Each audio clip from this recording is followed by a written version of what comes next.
que se enfrenta a la muerte de una familia, de un familiar. Una película muy muy interesante. Se lo vamos a obsequiar a la primera persona que nos diga quién es la directora, la realizadora de esta película. Está sencilla la pregunta. Perfecto, muy fácil. Facilita. Ha estado de invitada en este programa. Ha estado aquí, que nos llame 5 días sin hora, así se llama la película, que nos diga quién es la directora. Los teléfonos multilínea ya están abiertos y a las órdenes de usted, 5095-1110, 5095-1110, la sin costo, 01800-711-1110. Daniel Eisen, maestra Maya Eisen, se dicen fácil 30 años con un programa de radio. Se dicen fácil. ¿Cuál es la historia de la hora judía? ¿Cómo empezó? ¿Cómo se desarrolló? ¿En qué estaciones se transmitía?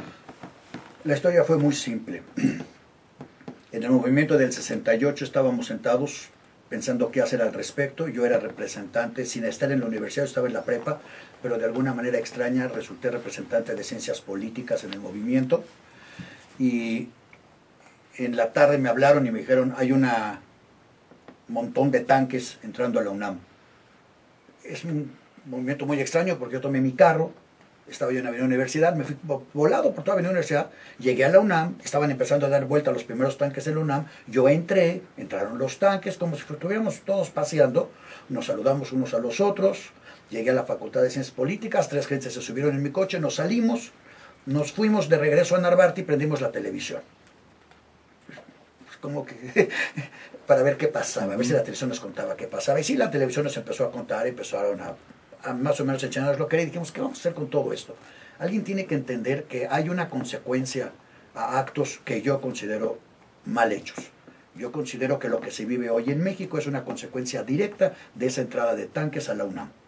En el 68 había una revolución de clase media en México que de haber ganado y de haberse respetado y de no haber existido Luis Echeverría o de haberlo controlado Díaz Ordaz, este sería totalmente otro país, porque seremos un país en crecimiento, porque todos en el 68 buscábamos algo nuevo. ¿Qué tiene que ver eso con el eso programa es historia La Hora judía. Eso es historia judía al 100%.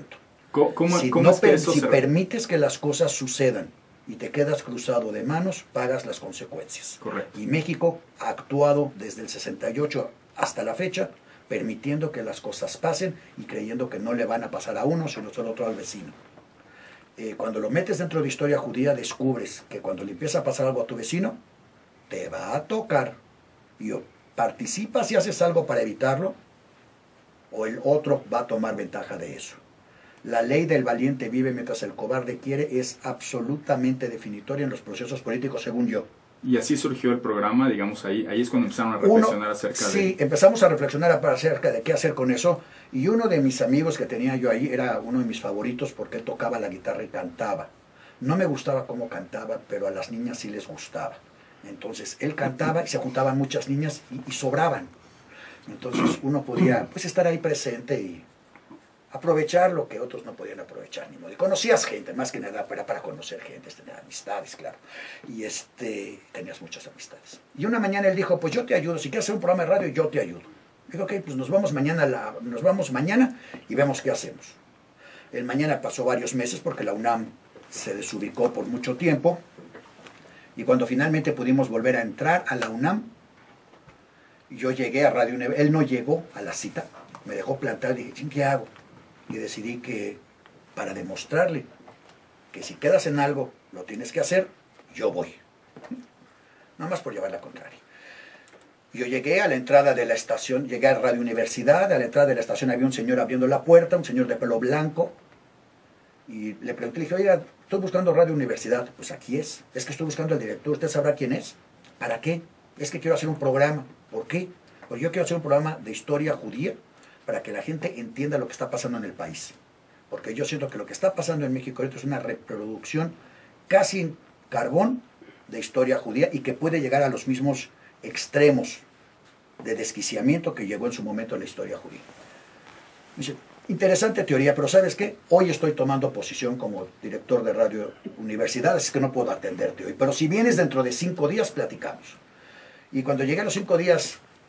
porque yo he estado siempre muy fuera de este planeta. Me dices, nos vemos dentro de 5 días a las 8 de la mañana, y me acuerdo.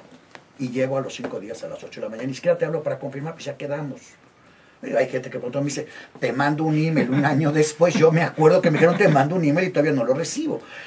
Me acuerdo de cosas muy raras y de las importantes no me acuerdo. Me acuerdo de tonterías. Llegué y él me estaba esperando.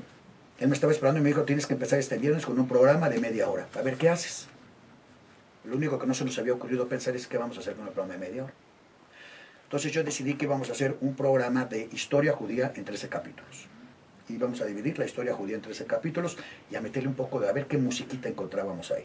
Y bueno, Radio Universidad, si quieres música extraña, Radio Universidad la tenía. Quiero desear que la siga teniendo, pero pues yo quiero beduinos cruzando por el desierto. Ahí están los tambores, Radio Universidad los tiene. Y ellos ayudaron realmente a musicalizar esto muy bien. Y curiosamente resultó tan bien que empezaron a llamar a Radio Universidad y Radio Universidad dijo que si nos podía repetir el programa 2 veces más la serie completa. Entonces Raúl dijo, Cosío Villegas dijo, ok, nada más que quiero que lo hagas de 26 programas. Vamos a empezar a repetir, pero no está bien hecho, no está terminado bien, haz 26 programas. Lo abrimos a 26, al acabar a 26 programas, había tanta insistencia de gente que quería volver a oír con preguntas. Sobre todo, no que quería volver a Dios, sino que siempre tenían preguntas.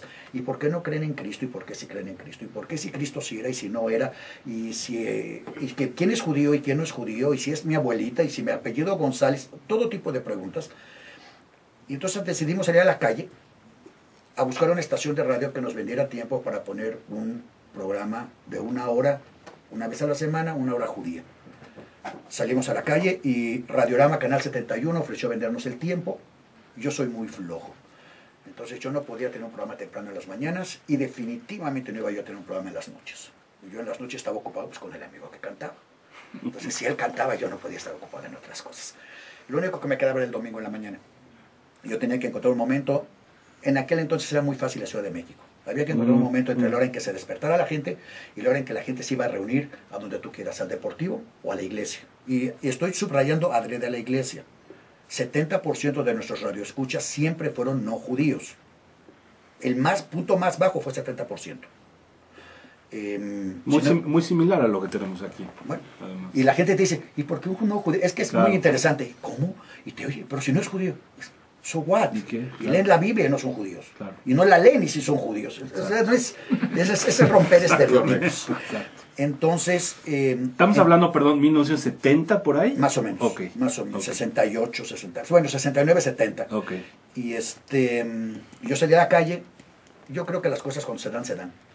Salí a la calle y tenía que buscar un patrocinador, pero yo nunca había vendido. Ni sabía cómo se consigue un patrocinador. Entonces empecé a recorrer, me paré en Reforma y decidí que iba a recorrer, primero todo Reforma, pues básicamente de Avenida Chapultepec hacia el Caballito, de ida y luego de regreso. Iba yo a tocar en todas las oficinas y si alguien me quería patrocinar, pues ya tenía yo patrocinador. Y eso hice. Y en una de tantas que entré, dejé mi tarjeta en todos lados, me seguí. Y a la hora de llegar a mi casa a comer, sonó el teléfono y la persona me habló y me dijo, ¿qué es usted de Ico Eisen? Ico. ¿Qué es Ico? Y mi papá estaba ahí y dije, ¿qué es Ico? Me dice, así le decían a tu Zeide. Es Itzhak. Al abuelo. El abuelo es el Zeide, y es muy importante, yo adrede usaba esas palabras en el programa. Sí, en Yiddish. En Yiddish, era obligado, no, podía ser en Yiddish, en árabe o en hebreo. Pero tenía que ser en el original. Correcto. Yo no creo que uno deba de tomar los aspectos de la historia o de la literatura y bajarlos al mínimo común denominador, porque el mínimo común denominador cada vez es mínimo, más mínimo. Es correcto. Entonces la caída nunca acabas de aterrizar para lo más abajo que hay, que es el infierno realmente. Entonces yo insistí en que a la gente no le cuesta nada aprender otro idioma, aunque sean varias palabras. Mi perro habla Yiddish y no es un genio, por consiguiente, cualquiera puede enseñar.